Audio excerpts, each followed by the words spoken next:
आप सभी का स्वागत है हमारे चैनल एडिशन 2.0 में। और आज हम स्टोरी कंटिन्यू करने वाले हैं साइलेंट टाइकून। एपिसोड 596 से 600 तक इस एपिसोड है, इस वीडियो में है। तो चलिए शुरू करते हैं। शुरू करने से पहले आप सभी लोग मेरे चैनल को सब्सक्राइब करें और वीडियो को लाइक करें और कमेंट में ज़रूर बताना कि ये स्टोरी कैसी लग रही है और मैं आगे इसको कंटिन्यू करूँ। चलिए शुरू करते हैं। अनजान आदमी के वार से ज्यादा शौक इंसान को किसी अपने के वार से लगता है। सनी और उसके साथी लैब की पूरी फौज से लड़ने के लिए मेंटली प्रिपेयर्ड थे, लेकिन युक्ति ही सनी पर वार कर देगी, ये किसी ने नहीं सोचा था।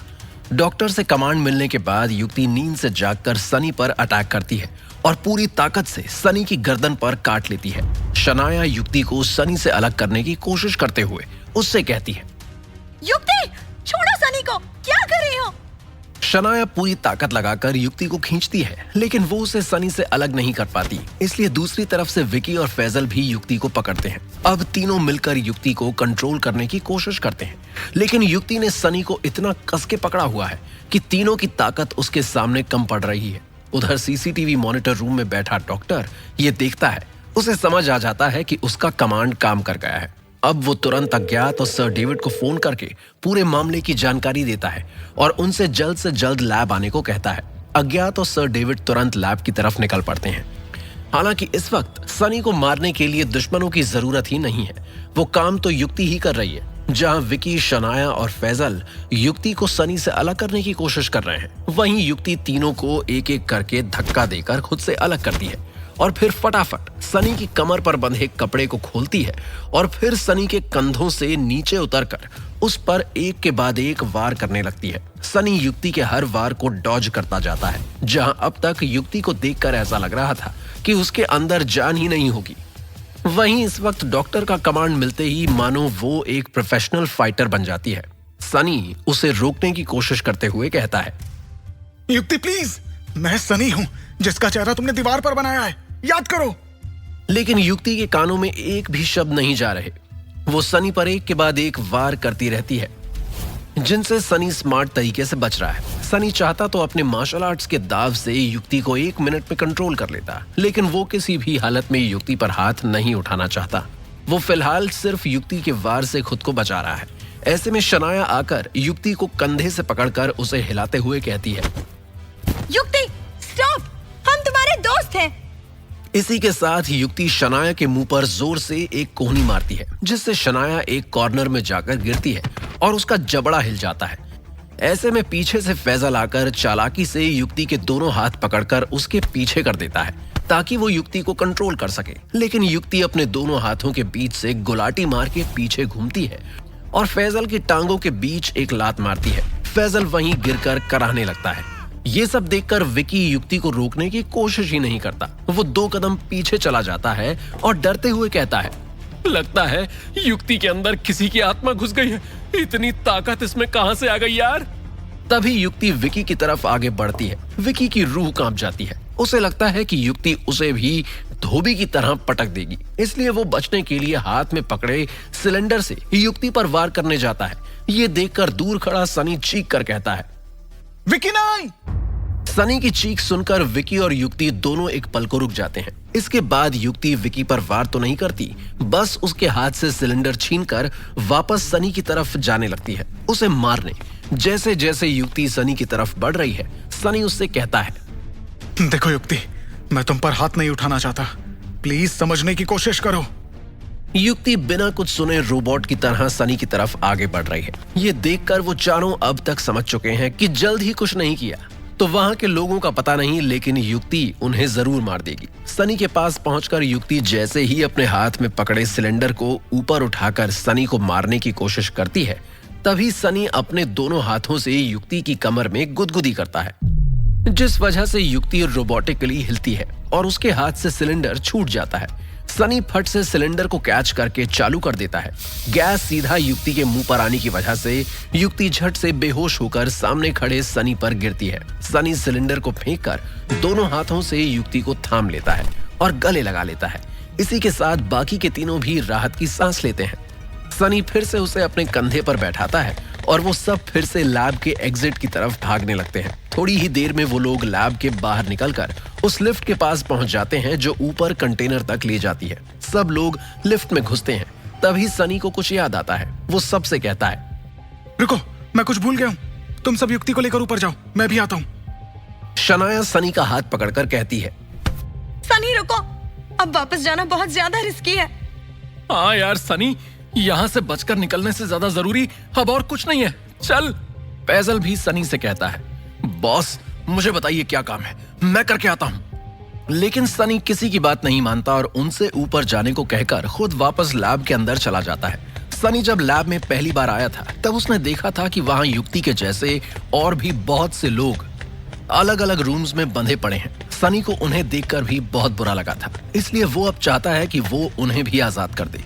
वो फटाफट जाकर बाकी के कैबिन्स में से दूसरे लोगों को भी आजाद कर देता है जिन पर वहां एक्सपेरिमेंट्स हो रहे थे। इसके बाद जब वो वहां से जाने लगता है तभी सनी को एक कॉर्नर वाले रूम से कुछ आवाज आती है। उसे लगता है कि शायद वहां पर भी कुछ इनोसेंट लोग बचे हैं। उनको छुड़ाने के ख्याल से जब वो उस कमरे में एंटर करता है, वो देखता है कि उस रूम में थोड़ा अंधेरा है, बस कुछ अजीब टाइप की लाइट आसमानी बिजली की तरह बीच बीच में चमक रही है। सनी को समझने में देर नहीं लगती कि उस रूम में इस वक्त किसी पर कोई एक्सपेरिमेंट चल रहा है। वो बिना सोचे भागता हुआ आगे बढ़ता है, लेकिन रूम के बीचों बीच जैसे ही वो उस अजीब तरह की लाइट की फील्ड के पास पैर रखता है, उसे बहुत बड़ा शॉक लगता है और वो वहीं जम जाता है। उसका शरीर इतने सारे झटकों को सह नहीं पाता और वो वहीं बेहोश होकर गिर जाता है। ठीक सोचा था सनी ने, उस रूम में एक बहुत बड़ा एक्सपेरिमेंट चल रहा था, लेकिन उसे बिना सोचे समझे ऐसे अंदर जाने की गलती नहीं करनी चाहिए थी। एक तरफ अज्ञात और सर डेविड अपनी पूरी फौज के साथ पोर्ट की तरफ बढ़ रहे हैं, दूसरी तरफ शनाया, विकी और फैजल युक्ति के साथ उस कंटेनर के बाहर सनी का इंतजार कर रहे हैं। फैजल सोचते हुए कहता है, बॉस को गए हुए 10 मिनट हो गए हैं। तभी वो लोग बाकी पेशेंट्स को भी बाहर आता हुआ देखते हैं। ये देखकर शनाया कहती है, सब लोग आ गए, बस सनी ही नहीं आया। पक्का कुछ गड़बड़ है, तुम लोग यहीं रुको, मैं जाकर देखती हूँ और उसे लेकर आती हूँ। फैजल शनाया को रोकते हुए कहता है, नहीं मैडम, आप और विकी सर युक्ति मैडम के साथ रहो, मैं बॉस को लेकर आता हूँ। बॉस की गैर हाजिरी में आप सबकी सेफ्टी की जिम्मेदारी मेरी है, और वैसे भी आपका युक्ति मैडम के साथ होना जरूरी है, क्योंकि अगर अज्ञात और उसके आदमी यहाँ पहुंच गए तो विकी अकेले सबको नहीं संभाल पाएगा। विकी को फैजल का कमेंट चुभता तो है, लेकिन फिर उसे लैब में हुई फाइट याद आती है और वो सोचता है कि फैजल की बात सही है और सच्ची बातें तो कड़वी ही होती हैं।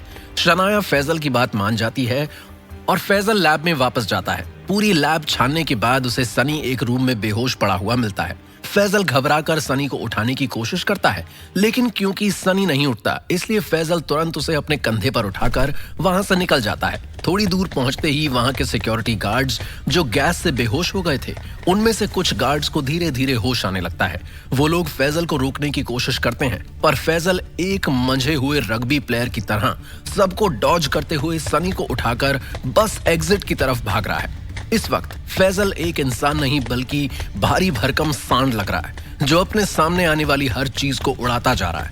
उधर ऊपर बोर्ड पर शनाया सोचती है कि कहीं कोई उन्हें वहां ऐसे देख न ले। तभी उसकी नजर साइड में पार्क्ड ट्रक पर जाती है जो सनी उस पोर्ट पर चलाता था। शनाया विकी से कहती है, वो देखो, सनी का ट्रक, उसमें छुप जाते हैं।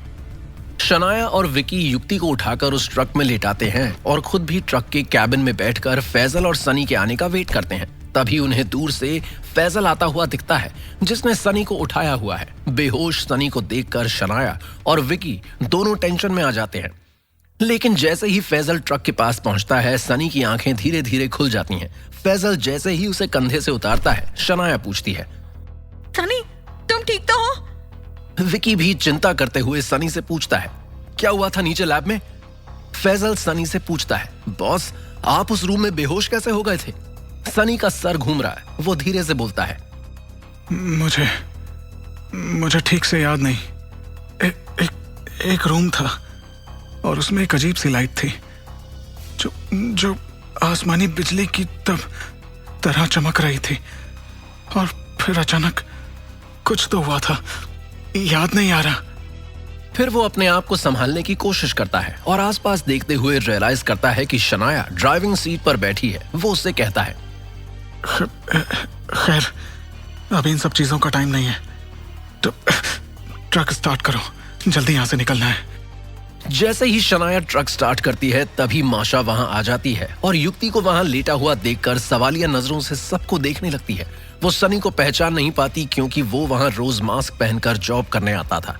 सनी तुरंत समझ जाता है कि उसे ही अब बाजी संभालनी पड़ेगी। वो ट्रक से नीचे उतरकर माशा के पास जाता है और अपनी पॉकेट से मास्क निकालकर उसे पहनकर दिखाता है और फिर माशा को पूरी बात बताता है कि कैसे वो अपनी मंगेतर को छुड़ाने के लिए वहां आया था और उसी वजह से वो वहां जॉब कर रहा था। सनी उस पोर्ट के नीचे बनी सीक्रेट लैब के बारे में भी बताता है।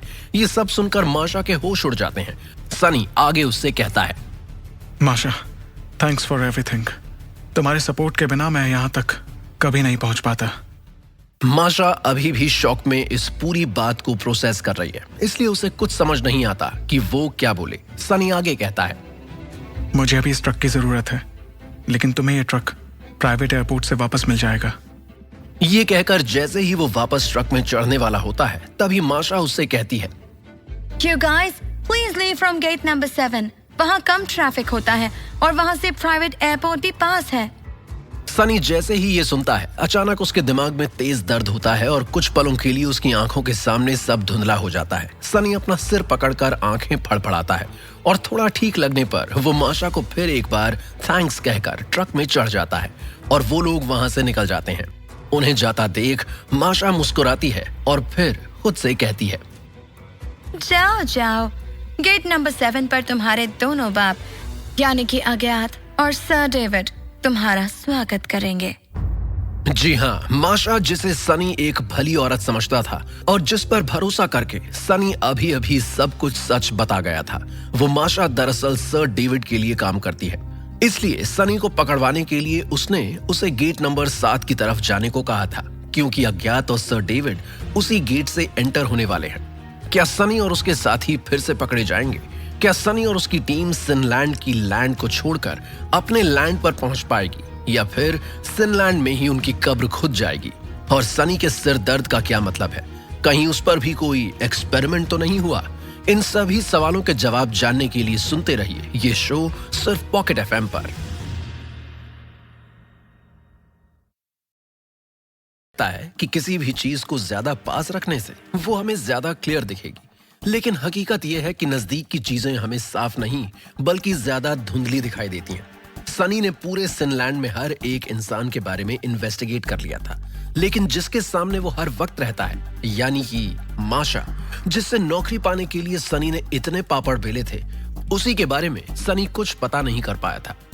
माशा ने जानबूझकर सनी को पोर्ट के गेट नंबर 7 की तरफ भेजा था। शनाया ने भी उसी तरफ ट्रक को मोड़ लिया है। तभी सनी, जो अब तक अपना सिर पकड़कर बैठा है, वो शनाया से कहता है, शनाया, गेट नंबर 7 से नहीं, गेट 6 से जाते हैं। शनाया को अजीब लगता है। वो सनी से कहती है, लेकिन माशा ने गेट 7 के लिए कहा था। उसे सनी उसकी बात को काटते हुए और पैनिक करते हुए कहता है, मैंने कहा ना गेट नंबर 6 से जाना है, तुरंत यू टर्न लो। शनाया कंफ्यूज है। तभी फैजल उससे कहता है, शनाया मैडम, बॉस ने यहाँ कई दिनों तक जॉब की है, तो शायद उन्हें ये पूरा एरिया अच्छे से पता होगा। शनाया बेमन से गेट 6 की तरफ ट्रक मोड़ लेती है। तभी गेट नंबर 7 से अज्ञात और सर डेविड अपने लोगों के साथ एंटर करते हैं। ठीक टाइम पर सनी ने गेट 6 से जाने का फैसला किया था, नहीं तो वो अभी यहीं पकड़े जाते। इस बात से अनजान सनी और उसके साथी गेट 6 से पोर्ट से बाहर निकल जाते हैं। अज्ञात और सर डेविड लैब में जाने वाले कंटेनर के पास जाते हैं। वहां माशा को खड़ा देखते हैं तो दोनों हड़बड़ी में कार से उतरकर माशा के पास जाते हैं। सर डेविड गुस्से में माशा से कहता है, माशा, what the hell happened? ये सब क्या हुआ? सनी लैब तक कैसे पहुंच गया? सर डेविड, वो इतने दिन से मास्क पहनकर मेरे सामने काम कर रहा था, इसलिए मुझे पता ही नहीं चला कि वो सनी है। आज जब मैंने उसे ट्रक में देखा तो मैं भी शॉक में थी कि वो अंदर कैसे पहुंचा। तुम्हारी ये मिस्टेक हम सब पर बहुत भारी पड़ने वाली है। I'm really sorry, लेकिन आप लोग गेट 7 से आने वाले थे, इसलिए मैंने उसे उसी गेट की तरफ भेजा था। You didn't see them on the way? No, हमें तो कोई नहीं मिला गेट नंबर 7 के रास्ते में। अज्ञात और सर डेविड गुस्से में तमतमाए हुए हैं, क्योंकि उन्हें लगता है कि सनी उनके हाथ से निकल गया है। पर तभी माशा उनसे कहती है, सर, सनी ने कहा था कि वो लोग प्राइवेट एयरपोर्ट जा रहे हैं और ट्रक वहीं रिटर्न करेंगे। ये सुनते ही वो दोनों हड़बड़ी में प्राइवेट एयरपोर्ट की तरफ निकल लेते हैं। साथ ही माशा अज्ञात और सर डेविड की पूरी टीम को भी उनके पीछे पीछे भेजती है। माशा ने चाहे सनी को गलत गेट पर भेजा था, पर उसकी एक बात ठीक थी कि गेट नंबर 7 से एयरपोर्ट पास में है। इन सब बातों से अनजान सनी और उसके साथी एयरपोर्ट पहुंचते हैं।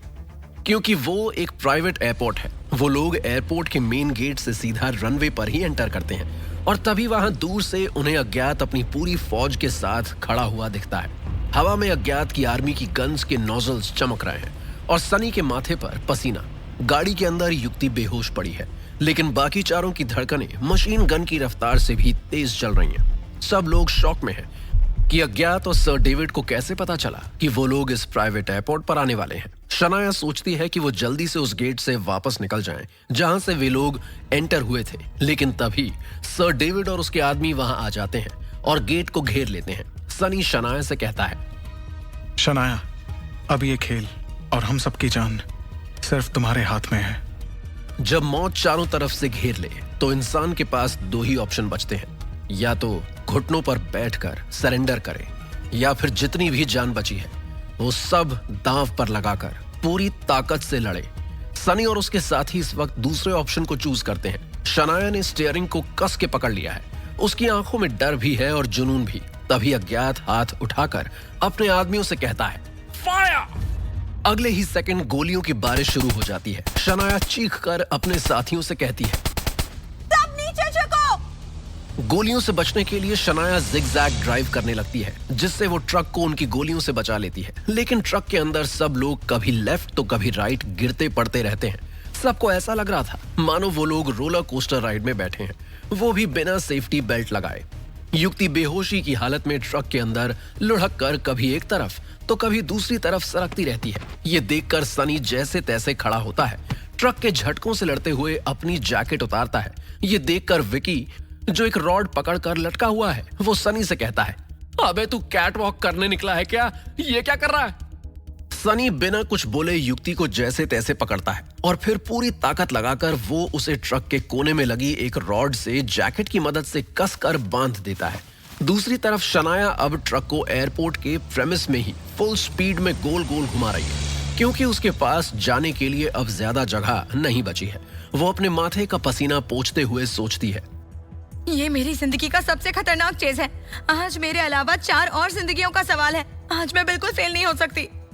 सनी के ट्रक को एक ही स्पीड में गोल गोल घूमता देख सामने सर डेविड गुस्से से अपने आदमियों पर चीखता है, कब से फायर कर रहे हो? Why you are not able to shoot the driver?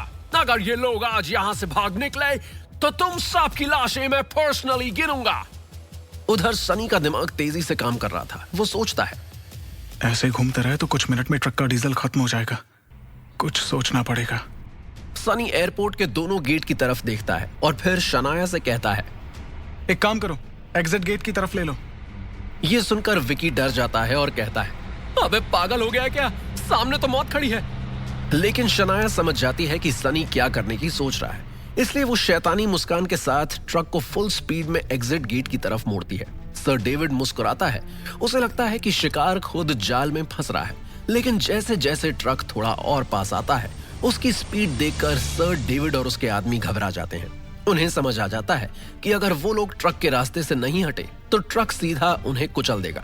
Opposite side पर खड़ा अज्ञात ये देखकर सर डेविड और उसके आदमियों से चिल्लाकर कहता है, don't move, just shoot them. भले ही अज्ञात दूर से सर डेविड को ऑर्डर दे रहा हो, लेकिन डेविड और उसकी टीम ने तो मानो साक्षात मौत को देख लिया है। वो तुरंत अपनी जान बचाते हुए साइड में कूद जाते हैं। इसी के साथ ट्रक दहाड़ मारता हुआ एग्जिट गेट क्रॉस कर जाता है। अंदर विकी अपना पसीना पोंछते हुए कहता है, वाओ शनाया, हॉलीवुड की एक्शन मूवी के हीरो जैसी फीलिंग आ रही है अभी तो। फैजल राहत की सांस लेते हुए शनाया से पूछता है, वैसे एक बात बताओ, सच में तुम सर डेविड को आज उड़ा देती क्या? तुम्हें क्या लगता है फैसल? जहां ये लोग थोड़ी राहत की सांस लेते हैं, वहीं सर डेविड और अज्ञात अपनी गैंग के साथ सनी के ट्रक का पीछा करने के लिए निकल पड़ते हैं। अब चेज और भी खतरनाक हो चुकी है। जैसे ही सनी अपने पीछे अज्ञात और सर डेविड को आता देखता है, वो विकी से कहता है, विकी, लगता है तेरी हॉलीवुड की फिल्म अभी तक खत्म नहीं हुई है। ये लोग अभी भी हमारे पीछे हैं। ये सुनकर शनाया फिर से जोर पकड़ते हुए ट्रक से कहती है, चल धनु, आज हम सबकी इज्जत का सवाल है। शनाया इतनी स्किल्ड ड्राइवर है कि थोड़ी ही देर में वो ट्रक को इतना आगे लेकर आ जाती है कि पीछे आ रहे अज्ञात और सर डेविड उनके ट्रक को देख तक नहीं पाते। तभी सनी आगे एक चौराहा देखता है। वो कुछ सोचते हुए शनाया से कहता है, लेफ्ट लो। शनाया कंफ्यूज होते हुए कहती है, लेकिन होटल तो स्ट्रेट है। जब दुश्मन सोचेगा कि हम सीधा जाएंगे, तभी हमें उसका दिमाग उलझाना है। लेफ्ट लो अभी। शनाया मजबूरी में स्टीयरिंग व्हील लेफ्ट में मोड़ती है, लेकिन थोड़ा आगे जाते ही सनी और सबको रियलाइज हुआ कि वो लोग किसी खेत जैसी जगह में घुस गए हैं। रास्ता भी ऊबड़ खाबड़ है और उनके चारों तरफ सिर्फ बड़ी और ऊंची घास है। तभी अचानक उनका ट्रक का एक टायर गीली मिट्टी में धंस जाता है। शनाया बहुत ट्राई करती है, पर ट्रक का टायर उसमें से बाहर नहीं आ पाता। सबकी धड़कनें तेज हो जाती हैं, क्योंकि उन्हें पता है कि अब ट्रक वहां से किसी भी कीमत पर आगे नहीं बढ़ेगा। शनाया गुर्राते हुए सनी से कहती है, बोला था सीधे जाना चाहिए, अब तो पक्का फंस गए। विकी अपना सिर पकड़कर कहता है, सॉरी, गलत बोला था मैंने। ये हॉलीवुड की फिल्म नहीं बल्कि भोजपुरी फिल्म हो गई है। एक मुसीबत से निकलते नहीं कि दूसरे में फंस जाते हैं। पता नहीं कब यहाँ से बाहर निकलेंगे। सनी फटाफट सबसे कहता है, अब ये ट्रक छोड़ना होगा, नहीं तो हम सब यहीं पकड़े जाएंगे। चलो जल्दी उतरो। सब हड़बड़ी में उतरने लगते हैं। सनी फिर से युक्ति को अपनी पीठ पर बांध रहा है, लेकिन एक फर्क है। इस बार सनी युक्ति की पीठ को खुद की पीठ से लगाकर, यानी कि युक्ति को अपनी पीठ पर उल्टा बांधता है, ताकि अगर वो जाग भी गई तो भी सनी को काट नहीं पाएगी। इसके बाद वो सब लोग उस ऊंची घास के घने खेत में घुस जाते हैं। कुछ देर बाद अज्ञात और सर डेविड की गाड़ियां ट्रक तक आ पहुंचती हैं, पर उन्हें ट्रक खाली मिलता है। इसलिए वो लोग भी झाड़ियों में घुसकर सनी और उसके साथियों को ढूंढने लगते हैं। लेकिन तब तक सनी और उसके साथी झाड़ियों को पार करके दूसरी तरफ निकल गए हैं। आखिरकार सुबह होते होते सब होटल पहुंच जाते हैं। जैसे ही वो होटल रूम में आते हैं, वो लोग देखते हैं कि डॉनी आराम से सोफे पर बैठा टीवी देख रहा है। विकी शॉक में कहता है, अबे ये यहाँ ऐश कर रहा है और हम वहाँ गोली बारूद और पता नहीं क्या क्या झेल रहे थे। फैजल आगे बढ़कर पूछता है, ये तो बंधा हुआ था ना, इसके हाथ पांव किसने खोले? सनी सबसे कहता है, मैंने खोला था, इसे सब पता है, और अंडरग्राउंड लैब तक पहुंचने में इसी ने मेरी मदद की है, वरना मुझे कभी उसके बारे में पता नहीं चलता। तभी डॉनी टीवी की तरफ इशारा करके कहता है, watch the news, gun firing reported at private airport, now airport is shut. सब न्यूज देखते हैं कि उसमें दिखा रहे हैं कि प्राइवेट एयरपोर्ट फिलहाल के लिए बंद कर दिया गया है, क्योंकि वहां पर गन फायरिंग हुई थी। सनी हैरान होते हुए कहता है, इसका मतलब इंडिया वापसी का हवाई रास्ता बंद हो गया है। अब दूसरा रास्ता ढूंढना होगा, और वो भी जल्दी। तभी डॉनी कहता है, देयर इज एन ऑप्शन। मैं एक इंडियन सरदार जी को जानता हूं। His name is Kartar Singh. Fancy dress का बिजनेस करता है। His dresses are regularly transported to India. आज रात ही कंसाइनमेंट जाने वाला है पोर्ट से। चाहो तो उनके उस कार्गो में आप लोग छुप कर जा सकते हो। सबको ये आइडिया अच्छा लगता है। सनी एक्साइटेड होकर कहता है, एक बार फिनलैंड का बॉर्डर पार करके इंडियन वाटर्स में घुस गए, फिर तो इंडिया में मेरे कनेक्शन सब संभाल लेंगे। लेकिन डॉनी तुरंत सनी को चेताते हुए कहता है, but there is one problem. Kartar Singh is very moody. अगर उसे तुम लोग पसंद नहीं आए तो वो हेल्प नहीं करेगा। सनी कुछ सोचते हुए पूछता है, करतार सिंह को क्या अच्छा लगता है?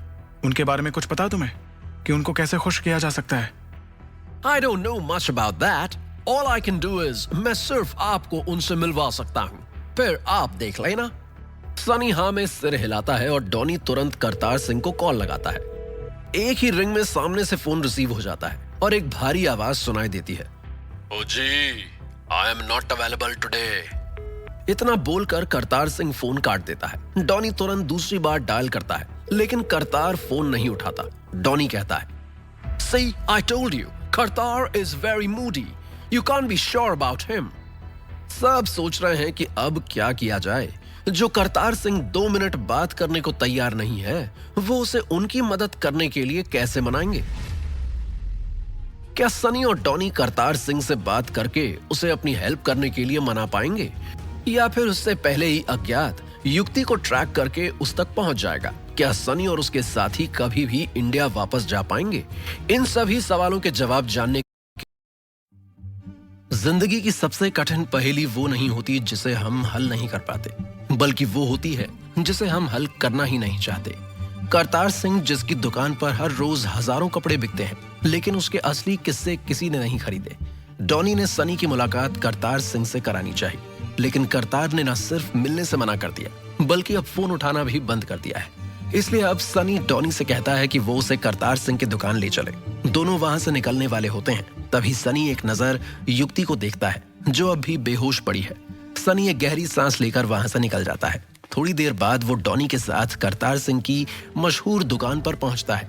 पूरी दुकान कस्टमर से भरी है और वहां का पूरा स्टाफ इंडियन है। दुकान में रौनक तो है, लेकिन सरदार जी खुद मौजूद नहीं है। डॉनी एक स्टाफ मेंबर से पूछता है, Where is Kartar Singh? We need to meet him for an urgent matter. वो स्टाफ मेंबर कपड़े फोल्ड करते हुए कहता है, आज सरदार जी ना तो दुकान आएंगे और ना किसी से मिलेंगे। साल का ये एक दिन है जब हम भी उन्हें परेशान नहीं करते, चाहे कुछ भी हो जाए। सनी को अजीब लगता है। वो क्यूरियस होकर पूछता है, ऐसा क्यों? खैर, उनके घर का एड्रेस तो होगा ना तुम्हारे पास? स्टाफ मेंबर एक पेपर पर करतार सिंह का एड्रेस लिखते हुए कहता है, हम सब इस दुकान में काफी सालों से हैं, लेकिन आज के दिन का क्या राज है ये यहाँ किसी को नहीं पता। मेरी मानो तो आप भी आज के दिन उस सोए हुए शेर को मत जगाओ। कहते हुए वो स्टाफ वाला सनी को पेपर देता है। डॉनी और सनी को अजीब तो लगता है, लेकिन फिर भी वो दोनों उस एड्रेस पर जाने के लिए निकल जाते हैं। दोनों करतार सिंह के घर पहुंचकर बार बार डोरबेल बजाते हैं, लेकिन कोई जवाब नहीं देता। सनी घर के पीछे की तरफ जाकर खिड़की ढूंढता है, जहां से वो अंदर झांक सके। ये देखकर डॉनी थोड़ा घबराकर सनी से कहता है, डोंट डू इट सनी, कोई देख लेगा तो लगेगा कि हम थीव्स हैं। तब तक सनी को एक खिड़की मिल जाती है और वो अंदर झांकने लगता है। डॉनी उसके पीछे खड़ा अपना माथा पकड़ लेता है। सनी खिड़की को थोड़ा खोल कर देखता है। अंदर हल्की रोशनी है और कमरे में करतार सिंह एक कुर्सी पर अकेला बैठा है। उसकी आंखें बंद और हाथ में शराब का गिलास है। उसके सामने टेबल पर शराब की बोतल और साथ में एक फूलों की माला चढ़ी हुई फोटो है। कुछ सोचकर सनी की निगाहें उस फोटो पर टिक जाती हैं। तभी वो नोटिस करता है कि उस विंडो में कोई ग्रिल नहीं लगी है और वो धीरे से खिड़की खोलकर अंदर कूद जाता है। डॉनी उसे रोकने की कोशिश करता है, लेकिन वो कुछ बोले उससे पहले सनी उसे भी अंदर खींच लेता है। आवाज सुनकर करतार सिंह की बंद आंखें ऐसे खुलती हैं जैसे समाधि में बैठे साधु की आंखें गुस्से से खुलती हैं। वो अपनी लाल नशे से भरी आंखों से दोनों को देखता है और झटके से उठकर दीवार पर लगी तलवार उठाकर दोनों की तरफ पॉइंट करके गुस्से से पूछता है, कौन हो तुम लोग और ऐसे खिड़की से अंदर कैसे घुस आए? तलवार देखकर डॉनी तुरंत डर के मारे अपने दोनों हाथ ऊपर उठा लेता है और हकलाते हुए कहता है, I am Donny. I called you, wanted to meet you. और मैंने मना किया था ना आज मिलने से। डॉनी डरते हुए जल्दी से समझाने की कोशिश करता है, प्लीज करतार, बड़ी प्रॉब्लम है, ओनली यू कैन हेल्प। लेकिन करतार सिंह दोनों की तरफ तलवार पॉइंट करके आगे बढ़ते हुए कहता है, लगता है तुम लोग सीधी तरह से नहीं मानोगे। यहाँ करतार सिंह कुछ सुनने के मूड में नहीं है। वहीं दूसरी तरफ होटल रूम में युक्ति को धीरे धीरे होश आने लगा है। वो अपने चारों तरफ देख रही है और उस अनजान जगह को समझने की कोशिश कर रही है। जैसे ही विकी युक्ति को जगा हुआ देखता है, वो बेड पर पड़े 2 तकिए झट से उठाकर खड़ा हो जाता है, ये सोचकर कि अगर युक्ति फिर से उस पर अटैक कर दे तो वो अपना बचाव तकिए से कर सके। शनाया धीरे से युक्ति की तरफ देखकर ये समझने की कोशिश करती है कि युक्ति इस वक्त कौन से मूड में है। उसे लॉस्ट देखकर शनाया धीरे से उसके बाजू में बैठते हुए कहती है, युक्ति, तुम ठीक हो? देखो, हम सब सेफ हैं। सनी अभी बाहर गया है, थोड़ी देर में आ जाएगा। लेकिन युक्ति बस उसे घूरती रहती है। शनाया युक्ति का हाथ पकड़कर बोलती है, कुछ तो बोलो युक्ति, हम सब तुम्हारे लिए परेशान हैं। लेकिन युक्ति बस ब्लैंक आंखों से उसे देखती रहती है। फिर वो धीरे से बेड से उठती है और कमरे के एक कोने में जाकर बैठ जाती है। शनाया को युक्ति को ऐसे देखकर बुरा लगता है। अब विकी दोनों तकिए नीचे रखते हुए और दुखी होते हुए कहता है, यार ये सिर्फ 2 ही मूड में रहेगी क्या? या तो अटैकिंग या ऐसे लॉस्ट। विकी के सवालों के जवाब फिलहाल तो किसी के पास नहीं है। वैसे शनाया की तरह कोई और भी है जो इस वक्त युक्ति से कनेक्ट करने की कोशिश कर रहा है, और वो है अज्ञात।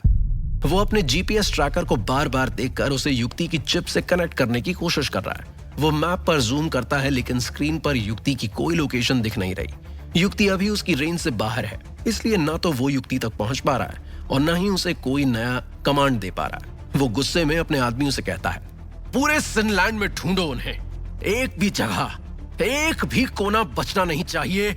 मुझे किसी भी हालत में उनकी खबर चाहिए, समझे? दूसरी तरफ करतार सिंह अभी भी टस से मस नहीं हुआ है। वो अभी भी डॉनी और सनी के सामने तलवार तानकर खड़ा है और उनसे बाहर जाने को कह रहा है। डॉनी तो उल्टे पांव चलना शुरू कर देता है, पर सनी अभी भी शांत खड़ा है।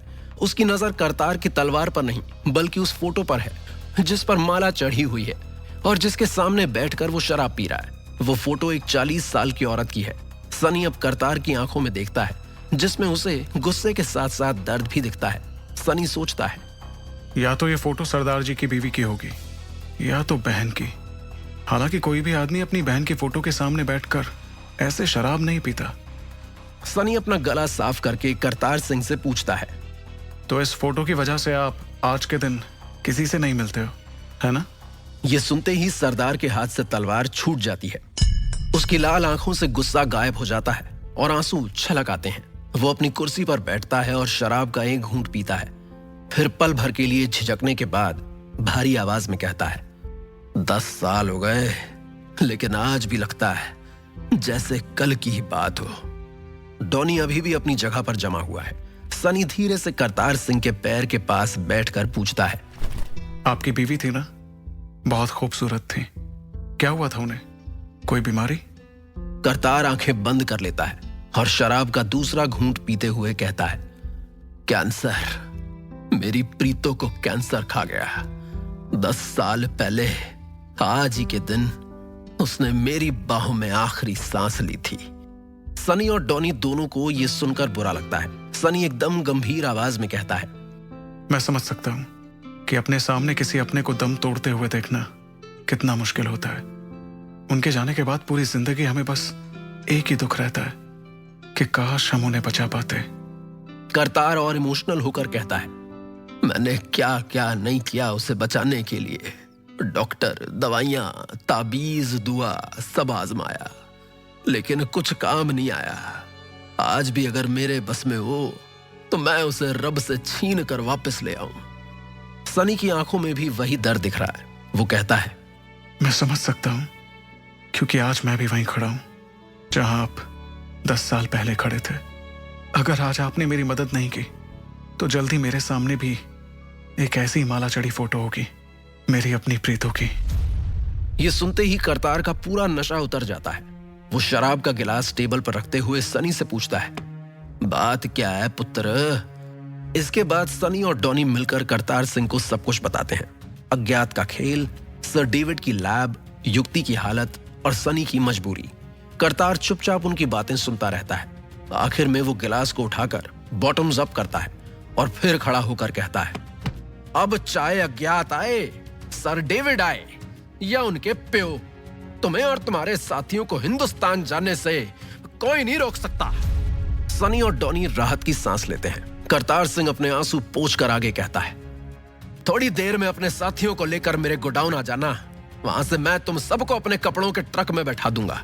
सीधे पोर्ट पर एंट्री होगी और वहां से पानी के जहाज से सीधा हिंदुस्तान। सनी करतार सिंह का शुक्रिया अदा करके डॉनी के साथ वहां से निकल जाता है और सीधा होटल पहुंचता है।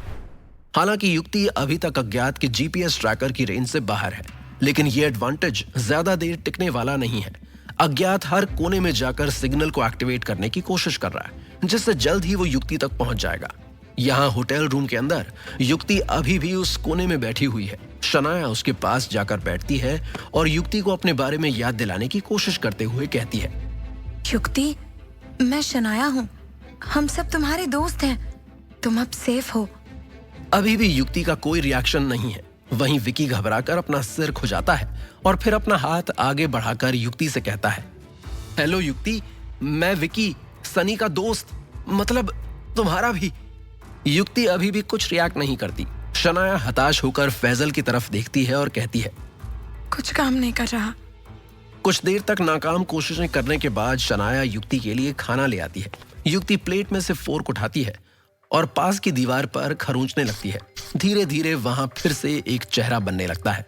शनाया, फैजल और विकी युक्ति को देख रहे हैं। तभी सनी और डॉनी अंदर आते हैं। सनी देखता है कि युक्ति दीवार पर फिर से चेहरा बना रही है। युक्ति को शांत देखकर सनी बाकी सबसे कहता है, करतार सिंह मान गए हैं, हमें अभी के अभी उसके गोडाउन के लिए निकलना है, चलो सब। यहाँ सब गोडाउन जाने के लिए तैयार हैं। वहीं दूसरी तरफ अज्ञात, जो घूमते हुए युक्ति के जीपीएस ट्रैकर के सिग्नल को ट्रैक करने की कोशिश कर रहा है, उसे फाइनली अब सिग्नल मिलने लगता है। उसे ट्रैकर में दिख रहा है कि वो लोग किसी होटल में हैं। इसी के साथ अज्ञात युक्ति की माइक्रोचिप से कनेक्ट करके उसे कमांड देता है, युक्ति, अगर सनी तुम्हारे आसपास है तो उसे जान से मार दो। इसके बाद आंखों में शैतानी चमक और हाथ में जीपीएस ट्रैकर लिए अज्ञात अपने आदमियों के साथ युक्ति को पकड़ने के लिए उस होटल के लिए निकल जाता है। यहाँ होटल रूम में युक्ति, जो अब तक शांत बैठी थी, उसकी आंखें अचानक चौड़ी हो जाती हैं, जैसे किसी ने उसका इनविजिबल स्विच ऑन कर दिया हो। वो सीधा अपने बाजू में पड़ा एक फ्लावर वास उठाती है और पूरी ताकत से सनी की तरफ फेंकती है। वास हवा में घूमता हुआ सनी की तरफ आता है, लेकिन सनी, जो हर सेकंड युक्ति की मूवमेंट्स को देखकर चेक कर रहा था, वो पहले से अलर्ट है, इसलिए वो झुककर इस वार से बच जाता है। वास दीवार से टकराकर टूट जाता है। युक्ति अब सीधा सनी की तरफ बढ़ती है। विकी फिर से 2 तकिए उठाकर सनी से कहता है, अरे इसके अंदर का भूत फिर से जाग गया। फैजल और शनाया उसे पकड़ने के लिए आगे बढ़ते हैं, लेकिन सनी उन्हें इशारे से मना कर देता है और वो युक्ति को अपने पास आने देता है। सनी के पास पहुंचकर युक्ति सीधा उसके गले को कसकर पकड़कर दबाने लगती है। सनी यही चाहता है। वो भी तुरंत युक्ति की गर्दन के पीछे एक पॉइंट को दबाता है, जिससे युक्ति 1 सेकंड में बेहोश हो जाती है और सनी उसे कमर से पकड़कर अपने सीने से टिका लेता है। इसके बाद सनी शनाया, फैजल और विकी से कहता है, अब ये जब भी अटैकिंग मोड में आए तब इसे ऐसे ही बेहोश करते रहना पड़ेगा। सनी उसे धीरे से बेड पर लेटाता है और आगे कहता है, मुझे एक बात समझ में नहीं आ रही है। लैब में मुझे उस डॉक्टर ने बताया था कि युक्ति सब कुछ भूल चुकी है और इसे मुझे मारने का ऑर्डर मिला है, लेकिन फिर ये इस ऑर्डर को बीच बीच में भूल क्यों जाती है? और आखिर ऐसा क्या है जो इसको ट्रिगर करता है? सनी बिल्कुल सही सोच रहा है, लेकिन जब तक उसे युक्ति के कान के पीछे लगी उस माइक्रोचिप के बारे में पता नहीं चलेगा, तब तक उसे इस सवाल का जवाब नहीं मिलने वाला। क्या सनी को कभी इस माइक्रोचिप के बारे में पता चलेगा? क्या वो युक्ति की मेमोरी कभी वापस ला पाएगा? अज्ञात, जिसने युक्ति की तरफ आगे बढ़ना शुरू कर दिया है, क्या उसके होटल पहुंचने से पहले सनी और उसके साथी वहां से निकल पाएंगे? इन सारे सवालों के जवाब जानने के लिए सुनते रहिए इस कहानी का अगला एपिसोड, सिर्फ पॉकेट एफएम ऐप पर।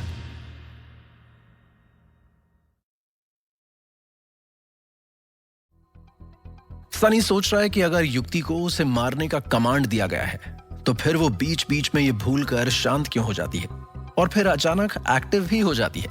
सनी जिन सवालों के जवाब ढूंढ रहा है, वो सारे जवाब सिर्फ अज्ञात के पास हैं, और साथ ही युक्ति की लोकेशन भी। जैसे ही अज्ञात की जीपीएस डिवाइस युक्ति की लोकेशन को ट्रैक करती है, वो उस दिशा में आगे बढ़ने लगता है। दूसरी तरफ इस बात से अनजान सनी और उसके साथी डॉनी को थैंक्स बोलकर करतार सिंह के गोडाउन पहुंच जाते हैं। वहां वो सब कपड़ों और सॉफ्ट टॉयज के साथ कंटेनर के अंदर घुस जाते हैं। वो कंटेनर एक ट्रक पर लोड हो जाता है और करतार सिंह खुद ट्रक को ड्राइव करते हुए पोर्ट की तरफ निकल जाता है, ताकि कुछ भी गड़बड़ हो तो वो संभाल ले। उधर जीपीएस डिवाइस पर युक्ति की लोकेशन देखकर अज्ञात कंफ्यूज हो जाता है, क्योंकि कुछ देर पहले युक्ति की लोकेशन होटल का एरिया दिखा रही थी, फिर करतार सिंह के गोडाउन का एरिया, और अब युक्ति की लोकेशन पोर्ट की तरफ आगे बढ़ रही है। अज्ञात बौखलाकर सर डेविड से पूछता है, ये लोग वापस पोर्ट की तरफ क्यों जा रहे हैं? सर डेविड कुछ सोचकर मुस्कुराते हुए कहता है, वेरी स्मार्ट, तो ये लोग शिप से सिनलैंड से निकालने के लिए पोर्ट जा रहे हैं। अब अज्ञात को भी पूरा मामला समझ में आ जाता है और उसके चेहरे पर चमक आ जाती है। वो कहता है, फिर तो इन्हें शांति से पोर्ट पहुंचने देते हैं, क्योंकि वो तो हमारा ही अड्डा है। फिर वो तुरंत माशा को कॉल लगाकर उससे कहता है, माशा, युक्ति की लोकेशन पोर्ट की तरफ आगे बढ़ती हुई दिखाई दे रही है। Be on your toes. Okay sir, मैं समझ गई कि मुझे क्या करना है। माशा, हमें लगभग आधा घंटा लगेगा वहां पहुंचने में। तब तक वो लोग वहां पहुंच जाएंगे। उन्हें पकड़ लो। इस बार कोई गलती नहीं होनी चाहिए। श्योर सर, इस बार नहीं भागने दूंगी, चाहे कुछ भी हो जाए। माशा फोन कट करती है और फिर अपने आदमियों से कहती है, call all the security guards और पोर्ट की हर एंट्री पर चेकिंग शुरू कर दो। सनी और उसके साथी किसी व्हीकल में छुपकर पोर्ट में घुसने की कोशिश करने वाले हैं, लेकिन हमें उन्हें गेट पर ही पकड़ लेना है और उनके साथ जो युक्ति है उसे पकड़कर अज्ञात सर को हैंड ओवर करना है। हर ट्रक, और कंटेनर हर छोटे से छोटे व्हीकल को चेक करना है। दूसरी तरफ अज्ञात जो रास्ते में है वो युक्ति की माइक्रोचिप से कनेक्ट करके उसे बार बार कमांड देने की कोशिश कर रहा है। अगर तुम्हें सनी या उसके दोस्त अपने आसपास कहीं भी दिख रहे हो तो उन्हें इमीडिएटली एलिमिनेट कर दो। अज्ञात को पूरा यकीन है कि युक्ति उसके कमांड के अकॉर्डिंग जरूर रिएक्ट करेगी, लेकिन वो नहीं जानता कि युक्ति को सनी ने बेहोश कर रखा है। सोई हुई युक्ति अज्ञात का कमांड सुनकर नींद से जाग सकती है, लेकिन बेहोश युक्ति कोई कमांड नहीं सुन सकती। थोड़ी ही देर में करतार सिंह का ट्रक पोर्ट के मेन गेट के बाहर आकर रुकता है। कंटेनर के अंदर विकी घबरा कर कहता है, अब क्या गड़बड़ हो गई यार, ये ट्रक इतने टाइम से क्यों रुका हुआ है? शनाया चिढ़कर कहती है। हर बात में नेगेटिव सोचने का टैलेंट कहाँ से आया है तुम में विकी? विकी को शनाया के कमेंट पर गुस्सा तो आ रहा है, लेकिन फिलहाल उसे डर ज्यादा लग रहा है। फैजल आसपास एक छोटा सा होल ढूंढकर उसमें से बाहर देखते हुए कहता है, आसपास तो कुछ भी नहीं दिख रहा है, मतलब कहीं बीच में रुका हुआ लगता है। सनी ट्रक के अंदर से ड्राइवर के कैबिन में नॉक करके करतार सिंह से पूछता है, पाजी, ट्रक क्यों रुका हुआ है? कोई प्रॉब्लम है क्या? करतार सिंह सनी को बताता है, पोर्ट के गेट पर ट्रक्स की बहुत लंबी लाइन लगी है, क्योंकि हर ट्रक की चेकिंग हो रही है। करतार सिंह के ट्रक के आगे 5 से 6 ट्रक्स खड़े हैं। वो अब ट्रक से नीचे उतर के थोड़ा आगे जाकर देखने की कोशिश करता है और फिर ट्रक में वापस आकर सनी से कहता है, काफी कड़क चेकिंग चल रही है यहाँ तो। अजीब है, मेरा सामान इतने सालों से यहाँ से कार्गो होता है, मैंने तो कभी भी यहाँ इतनी स्ट्रिक्ट चेकिंग होते हुए नहीं देखी। सब लोग ये सुनकर टेंस हो जाते हैं और सोचते हैं कि अगर सारे ट्रक्स को खोल खोल कर चेक कर रहे हैं तब तो पक्का वो पकड़े जाएंगे। विकी शनाया को टॉन्ट मारते हुए कहता है, देखा, मैं नेगेटिव नहीं सोचता, बल्कि फोरसाइट कहते हैं इसे, यानी कि दूरदृष्टि। मैं समझ जाता हूं कि आगे क्या होने वाला है। अब हम सब फिर से पकड़े जाने वाले हैं। करतार सिंह थोड़ा गुस्सा होते हुए कहता है, ओ नहीं जी, ऐसे कैसे पकड़े जाओगे? मैं भी देखता हूं कि मेरे ट्रक को कौन हाथ लगाता है। मैं कोई तलाशी नहीं लेने दूंगा। सनी करतार को शांत करते हुए कहता है, ऐसा मत करना पाजी। अगर पहले कभी चेकिंग नहीं हुई और आज हो रही है, मतलब ये हमारे लिए क्या जा रहा है? सबको पता है कि अपोर्ट बंद है, मतलब अज्ञात भी जानता है कि अब हमारे पास सिर्फ शिप का ही जरिया बचा है यहां से निकलने के लिए, और इसलिए उसने यहाँ इतनी सिक्योरिटी रखवाई होगी। अब अगर आपने तलाशी लेने से मना किया तब तो उनको शक हो जाएगा, और फिर तो वो आपको और आपके ट्रक को छोड़ेंगे ही नहीं। इसलिए उन्हें चुपचाप तलाशी लेने दें, इसी में हमारी भलाई है। सबको सनी की ये बात ठीक लगती है। मीनवाइल सनी सोचता है कि ट्रक में इतने सारे लोग कैसे और कहां छुपेंगे। कुछ सोचते हुए फैजल सजेस्ट करता है, क्यों ना हम ट्रक की छत पर चढ़ जाएं, वहां चुपचाप लेटे रहेंगे तो शायद प्रॉब्लम ना हो। शनाया सजेस्ट करती है, या फिर ट्रक के नीचे लटक जाते हैं। क्या कहते हो सनी? सनी जो ट्रक में बने एक होल से बाहर देख रहा है वो सबसे कहता है, मुझे नहीं लगता कि इसमें से कोई भी रास्ता अपना पाएंगे हम, क्योंकि आगे जो गार्ड ट्रक की तलाशी ले रहे हैं वो ट्रक के ऊपर, नीचे और साइड में, यानी कि हर तरफ से चेक कर रहे हैं। विकी हड़बड़ा कर पूछता है, तो अब कैसे बचे इन लोगों से? सनी ट्रक के अंदर अपने आसपास देखते हुए कहता है, जो भी प्लान बनाना है वो ट्रक के अंदर ही बनाना होगा, बाहर निकलने का ऑप्शन ही नहीं है। सब अपने आसपास देखकर दिमाग लगाने लगते हैं कि ट्रक में कहां और किस तरह छुपें। दरअसल पूरा ट्रक अलग अलग साइज के बॉक्सेस से भरा पड़ा है। उनमें से कुछ बॉक्सेस में कपड़े हैं, कुछ में अलग अलग तरह के मास्क, किसी में अलग अलग सॉफ्ट टॉयज, तो किसी में अलग अलग तरह के जूते चप्पल हैं। जल्द ही करतार सिंह के ट्रक की बारी आती है। माशा के आदमी पीछे के कंटेनर का दरवाजा खोलते हैं और अंदर के बॉक्सेस को खोल के चेक करने लगते हैं। ट्रक के कैबिन में बैठे करतार सिंह की जान हलक में अटकी हुई है। उसे लग रहा है कि सनी और उसके दोस्त अभी पकड़े जाएंगे। पीछे सब कुछ चेक करने के बाद माशा के आदमियों को तसल्ली हो जाती है कि अंदर युक्ति या उसके कोई दोस्त नहीं है। वो लोग बाहर आ जाते हैं और करतार से जाने के लिए कहते हैं। जैसे ही करतार सिंह ट्रक के साथ पोर्ट में एंटर करता है, वो सोच रहा है कि आखिर सनी और उसके साथी ट्रक के अंदर नहीं है तो कहां गए। दूसरी तरफ अज्ञात और सर डेविड अपनी फौज के साथ पोर्ट की तरफ आगे बढ़ रहे हैं। वो लोग पोर्ट से बस कुछ ही दूरी पर हैं। जैसे ही अज्ञात अपने जीपीएस ट्रैकर में नोटिस करता है कि युक्ति पोर्ट के अंदर की तरफ जा रही है, वो एक्साइटेड होकर अपने ड्राइवर से कहता है, जल्दी करो, जीपीएस ट्रैकर से लग रहा है कि माशा ने युक्ति को पकड़कर पोर्ट के अंदर अपनी गिरफ्त में ले लिया है। दूसरी तरफ पोर्ट के अंदर करतार सिंह ट्रक को लाकर शिप के ठीक पास खड़ा कर देता है। जहां से कंटेनर्स बड़ी सी क्रेन की मदद से शिप में लोड हो रहे हैं। ट्रक के कैबिन में बैठा करतार अभी भी कंफ्यूज है कि आखिर सनी और उसके दोस्त अंदर ही हैं या कहीं बाहर रह गए। तभी करतार सिंह को ट्रक के अंदर कुछ दिखता है और इसी के साथ वो राहत की सांस लेता है, क्योंकि करतार सिंह वहां का रेगुलर कस्टमर है। इसलिए सीधा एक क्रेन आकर करतार सिंह के कंटेनर को उठाकर शिप के अंदर रख देती है।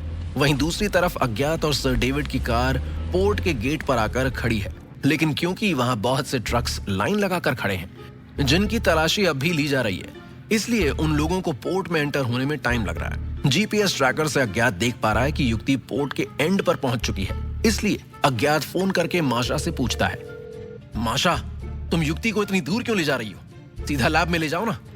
माशा एकदम अलर्ट हो जाती है और अज्ञात से कहती है, युक्ति मेरे पास नहीं है सर। हम हर एक व्हीकल की तलाशी ले रहे हैं। यहाँ से किसी भी व्हीकल में वो अंदर नहीं गई है। युक्ति तुम्हारी नाक के नीचे से पोर्ट के अंदर चली गई है, बेवकूफ औरत। वो ऑलरेडी शिप के पास पहुंच चुकी है और तुम यहाँ गेट के पास अपने आदमियों के साथ ट्रक्स चेक करने में टाइम वेस्ट कर रही हो। फटाफट ट्रक की लाइन को क्लियर करो ताकि हम अंदर आ सकें। माशा फटाफट मेन गेट से व्हीकल्स हटवाकर रास्ता क्लियर करवाती है। जीपीएस ट्रैकर को ट्रैक करते हुए वो लोग भागकर उस एरिया में आते हैं जहां युक्ति की लोकेशन दिखाई दे रही थी। वो लोग जैसे ही वहां पहुंचते हैं, उनके पैरों तले जमीन खिसक जाती है, क्योंकि सनी और उसके दोस्तों वाला कंटेनर लेकर शिप ऑलरेडी बहुत दूर पहुंच गई है। अज्ञात दूर से शिप को जाते हुए देखकर सर डेविड से कहता है, किसी भी तरह शिप को रोको, कोस्ट गार्ड को कॉल करो, हेलीकॉप्टर बुलाओ, कुछ भी करो, I don't care, I need युक्ति। सर डेविड अज्ञात से कहता है, इट्स टू लेट अज्ञात, जब तक हेलीकॉप्टर आएगा तब तक तो ये शिप फिनलैंड के बॉर्डर को पार करके इंटरनेशनल वाटर्स में पहुंच जाएगी। We will not be able to do anything there. Also, अगर हमने वहां कुछ किया भी तो मेरी लैब एक्सपोज हो जाएगी। आखिर सनी युक्ति को उससे बचाकर ले गया। ये सोचकर अज्ञात इस वक्त इतना गुस्से में है कि उसका मन कर रहा है कि वो किसी का खून कर दे। वहीं शिप के अंदर सनी, जो कि एक सॉफ्ट टॉय के कपड़े पहनकर बैठा है, वो धीरे से अपना मास्क निकालकर उस छोटे से छेद से बाहर देखता है और राहत की सांस लेता है। वो अपने साथियों से कहता है, अब सब अपने कॉस्ट्यूम्स उतार सकते हैं, हम सेफ हैं। शिप पोर्ट से बहुत दूर आ चुकी है। दरअसल सनी और उसके साथियों ने कुछ टॉयज यानी कि टेडी बेयर्स वगैरह के कपड़े और मास्क पहन लिए थे ताकि वो लोग किसी सॉफ्ट टॉयज की तरह दिखें। युक्ति को भी सनी ने ऐसा ही एक कॉस्ट्यूम पहना दिया था। सब लोग कॉस्ट्यूम से बाहर निकलते हैं। शनाया युक्ति को भी उसके कॉस्ट्यूम में से बाहर निकालती है। 2-3 दिनों के बाद वो लोग इंडियन सी बॉर्डर में एंटर करते हैं। अब युक्ति भी होश में आ चुकी है, पर अज्ञात की रेंज से बाहर है, इसलिए वो कोई कमांड नहीं दे पाता। सनी जानता है कि अब अज्ञात उसका कुछ नहीं बिगाड़ पाएगा, क्योंकि सनी के कनेक्शंस मिलिट्री के साथ भी हैं और अब वो उनकी हेल्प भी ले सकता है। पर अभी उसकी जरूरत नहीं पड़ती और शिप उन्हें सीधा मुंबई के बंदरगाह पर आकर छोड़ देती है। सनी ने ड्राइवर राजेश जी को एक मिनी वैन लेकर बंदरगाह बुलाया था। वो सनी और उसके दोस्तों को वहां से पिक करते हैं। युक्ति बिना किसी हाव भाव के विंडो से बाहर देख रही है। सनी कुछ सोचते हुए शनाया से कहता है, अभी भी युक्ति पर से खतरा पूरी तरह से टला नहीं है। इसे इस वक्त एक ऐसी जगह पर रखना होगा जहां ज्ञात कभी ना पहुंच पाए। शनाया कुछ याद करते हुए सनी से कहती है, सनी, लोनावला में मेहता परिवार की प्रॉपर्टी है जो बहुत टाइम से बंद पड़ी है। मेन सिटी से काफी दूर है। वो परफेक्ट आइसोलेटेड फार्म हाउस है। उसके अंदर एक छोटा सा विला और आसपास काफी बड़ी सी खुली जगह है। मुझे लगता है कि युक्ति को वहां रख सकते हैं। ये सुनकर फैजल कहता है, अगर आसपास खुली जगह है तब तो बेस्ट है। पूरी प्रॉपर्टी को चारों तरफ से सिक्योर भी किया जा सकता है, ताकि अगर कोई उस विला की तरफ थोड़ा भी आगे बढ़े तो हमें दूर से ही दिखाई दे। सनी को यह सजेशन अच्छा लगता है और वो राजेश जी से मिनी वैन सीधा लोनावला ले जाने को कहता है। फार्म हाउस पहुंचते ही सनी युक्ति को सहारा देते हुए विला में ले जाता है और शनाया पूरी जगह की सिक्योरिटी के अरेंजमेंट्स में लग जाती है। सनी युक्ति को एक कमरे के बेड पर बैठा देता है और इत्मीनान से उसे देखता है। जब से वो युक्ति से बिछड़ा था तब से उसने उसे जी भर के देखा नहीं है, पर युक्ति की आंखें बिल्कुल शून्य है। युक्ति की हालत देखकर उसे बुरा लग रहा है, साथ ही वो खुश भी है कि फाइनली वो युक्ति को छुड़ाकर ले आया है। सनी युक्ति के माथे पर हाथ फेरते हुए कहता है, चाहे कुछ भी हो जाए, मैं अब तुम्हें कभी भी खुद से दूर नहीं होने दूंगा युक्ति। एंड आई प्रॉमिस, मैं किसी भी हालत में तुम्हें पहले वाली युक्ति बनाकर रहूंगा। तब तक मैं चैन से नहीं बैठूंगा। सनी नम आंखों से युक्ति को रूम में छोड़कर बाहर आता है। शनाया उसे ऐसे देख हौसला देने के लिए सनी के कंधे पर हाथ रखती है। सनी आंसू पोंछकर शनाया से कहता है, शनाया, अज्ञात ने युक्ति की पूरी मेमोरी रेस करवा दी है। हमें जल्दी इसका प्रॉपर ट्रीटमेंट करवाना होगा। तभी शनाया को एक आइडिया आता है। वो कहती है, सनी, मेरे ध्यान में इंडिया के टॉप के न्यूरोलॉजिस्ट हैं। युक्ति को उनसे कंसल्ट करवाते हैं। इससे पहले कि सनी कुछ बोले, उन्हें बाहर से कई सारी गाड़ियों के आने की आवाज आती है। सनी और शनाया दौड़कर फार्म हाउस के बाहर आते हैं। एक साथ 10-12 कार्स धूल उड़ाते हुए वहां एंटर करती हैं। बाकी गाड़ियों में से गार्ड्स बाहर आते हैं और उनका हेड एक गाड़ी का दरवाजा खोलता है। अंदर से एक आदमी बाहर आता है, जिसे देखकर सनी के होश उड़ जाते हैं। कौन आया है वहां? क्या वो अज्ञात है? अब क्या करेगा सनी? क्या सनी कभी युक्ति को ठीक कर पाएगा? इन सारे सवालों के जवाब जानने के लिए सुनिए इस कहानी का अगला एपिसोड सिर्फ पॉकेट एफएम ऐप पर।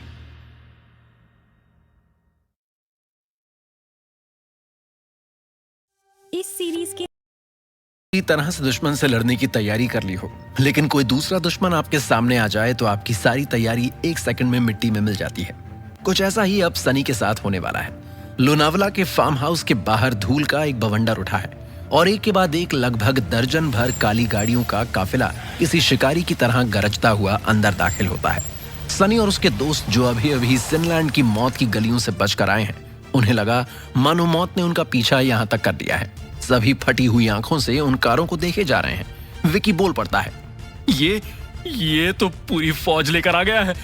ये पक्का अज्ञात और उसके लोग ही हैं। हम चारों तरफ से घिर गए हैं सनी। साला, जिन लोगों से हम इतनी मेहनत से बचकर आए हैं, वो लोग यहाँ भी पहुंच गए, और वो भी सेम डे। फैजल बिना एक पल गंवाए एक्शन में आ जाता है। वो तुरंत अपनी गन निकालकर सनी के सामने एक ढाल की तरह खड़ा हो जाता है। शनाया तुरंत सनी का हाथ पकड़कर उसे अंदर की तरफ ले जाते हुए कहती है, सनी, तुम युक्ति के पास जाओ, हम इन्हें संभालते हैं, जल्दी करो। लेकिन सनी अपनी जगह से नहीं हिलता। उसकी नजरें उस काफिले पर जमी हुई हैं। कार्स में से काले कपड़ों में प्रोफेशनल कमांडोज बाहर आते हैं और पूरे फार्म हाउस को घेर लेते हैं। वहां सब कुछ सेफ है, ये तसल्ली करने के बाद हेड कमांडो एक कार के पास जाता है और उसका दरवाजा खोलता है। एक चमचमाता हुआ शूज जमीन पर पड़ता है। सनी और उसके दोस्तों के माथे पर पसीना आ जाता है, लेकिन सभी डटकर खड़े हैं। तभी ब्लैक सूट और गॉगल पहने हुए एक आदमी कार से बाहर आता है। उसे देखकर विकी, शनाया और फैजल हैरान रह जाते हैं, लेकिन सनी के दिमाग में हजारों सवाल घूमने लगते हैं। वो सब एक्सपेक्ट कर रहे थे कि वो आदमी अज्ञात होगा, लेकिन वो नेशनल सिक्योरिटी एजेंसी का भगत डोबरियाल है।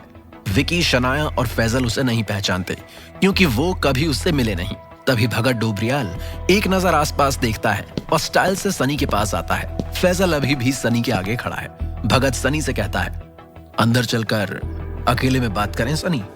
सनी अभी भी सोच रहा है कि भगत उससे क्या बात करना चाहता है। फैजल भगत को घूर रहा है। जैसे ही भगत एक कदम आगे बढ़ाता है, फैजल उसके सामने आ जाता है। सनी उससे कहता है, फैजल, ये मेरे दोस्त हैं, रिलैक्स, आइए सर।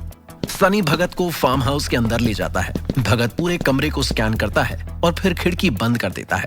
सनी को उसका ये बर्ताव बहुत अजीब लगता है। भगत सनी के पास आकर कहता है, इंडियन नेवी ने हमें इंटेल दी थी कि फिनलैंड से आए कपड़ों के एक कंटेनर में 5 लोग छुपकर भारत में घुसे हैं।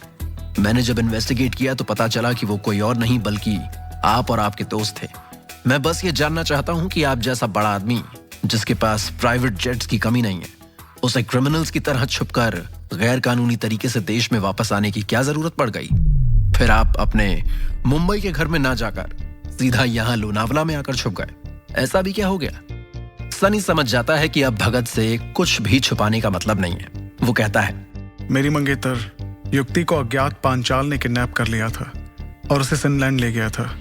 मैं उसे वहां से बचाकर लाया हूँ।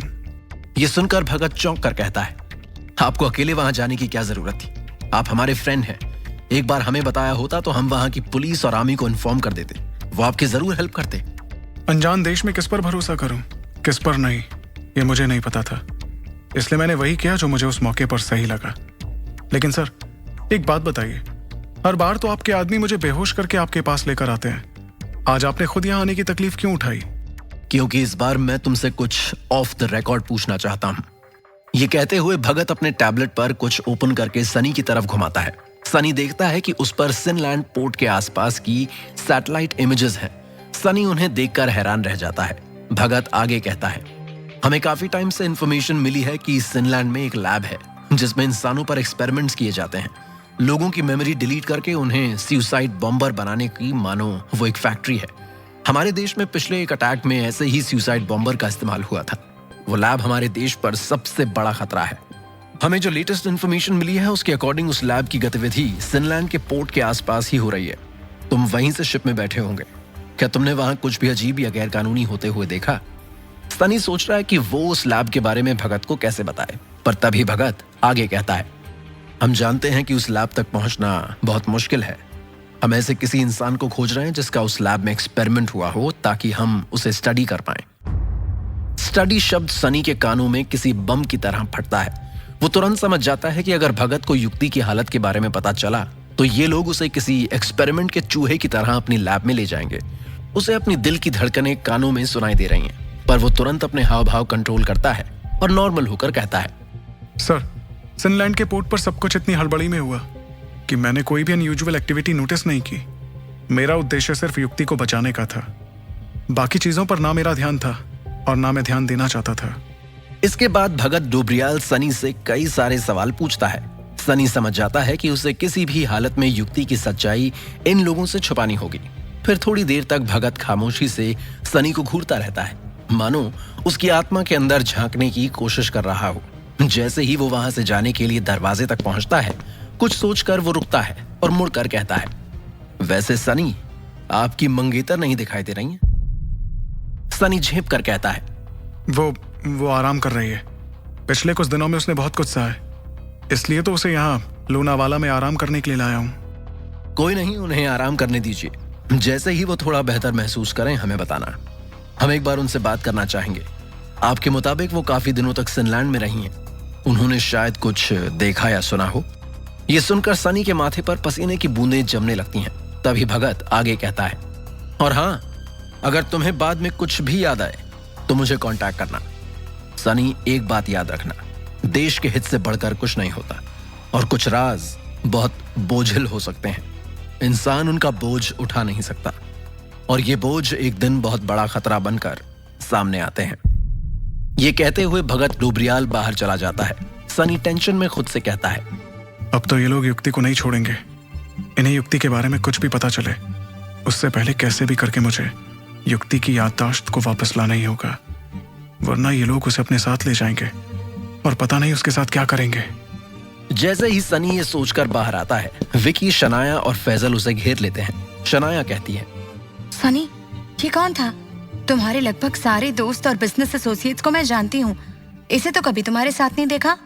सनी एक गहरी सांस लेता है और फिर सबको भगत डोब्रियाल की पहचान बताता है और फिर उसके साथ अंदर हुई बात भी सबको बताता है।